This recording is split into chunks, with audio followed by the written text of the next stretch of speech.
மாமன். சூரி பண்ணது. ஆக்சுவலாக மாமன் வந்து சூரியோட ரேட்டிங், அவரோட கதை அது. அவரு சொல்லி டேரக்டர் எடுத்த எல்லாருமே நல்லா பண்ணியிருந்தாங்க. அந்த குட்டி பையனா இருக்கட்டும் இல்லை இருந்தாலும் அந்த தாய் மாமாவோட ஒரு ஃபீல்ஸ் அப்படின்னு ஒரு ஃபீலிங்காக இருக்கட்டும், இல்லை தாய் மாமாவோட பாண்ட் எப்படி இருக்கும் அப்படின்ற விஷயத்த அந்த படம் காமிச்சு. நிறைய பேருக்கு இப்போ சிட்டி சைடில் இருக்க பசங்களுக்குலாம் தாய் மாமா எப்படி இருப்பாங்கன்னு கூட தெரியாது. முதல் விஷயம் சிட்டில இல்ல கிராமத்து சைடுல இருந்தாலும் மாமா வந்து வெளிநாட்டுக்கு அனுப்பியிருப்பாங்க. என்ன மாதிரி ஆட்கள்லாம் ஃபீல் பண்ணாங்க அந்த படத்தை பார்த்து. இந்த ஜென்ரேஷனுக்கு கனெக்ட்ல இல்லை அப்படின்றது தான் உண்மையாக சொல்லணும்.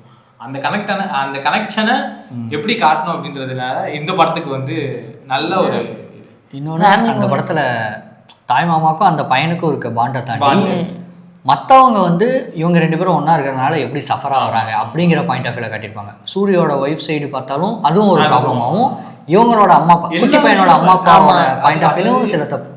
எல்லாருக்குமே தன்னோட பாயிண்ட் கரெக்ட் அப்படின்ற ஒரு அதுதான் மேட்டர். யாருக்கு சப்போர்ட் தெரியல அப்படின்ற தியேட்டர்ல பார்க்கும்போதா இருக்கட்டும், இல்லை நீ எப்போ பார்த்தாலும் அந்த படத்துல வந்து யாருக்கு இதுக்கு சப்போர்ட் பண்றது அப்படின்ற ஒரு ஃபீல் மட்டும் தான் இருக்குமே தவிர இல்லை இது இவன் தப்பு அப்படின்ற மாதிரி எப்பவுமே அந்த படத்துல லாஸ்ட் வரைக்கும் இருக்காது. அதே மாதிரி அந்த லாஸ்ட்ல அந்த பையன் அவங்க அத்தைகிட்ட போயிட்டு சாரி சொல்லுவான். அந்த சீனுமே நல்ல ஒரு மாதிரி கஷ்டமா. அந்த லாஸ்ட் சீனு சூரி குழந்தையில சொல்லும்போது அதே டைலாக் இவனும் வந்து சொல்லுவான். அந்த இடத்துல அந்த சின்ன பையன் தாய் மாமன் ஆயிட்டான். சோ அந்த அதை பாக்குறப்போ அப்போ ஒரு ரியாக்ஷன் கொடுப்பான். அவன் எக்ஸைட் ஆகி ஒரு ரியாக்ஷன் கொடுப்பான். அந்த குழந்தைங்க 2த்தையும் பார்த்ததுக்கு அப்புறம் அது நல்லா கியூட்டா இருந்துச்சு. ரொம்ப நல்லா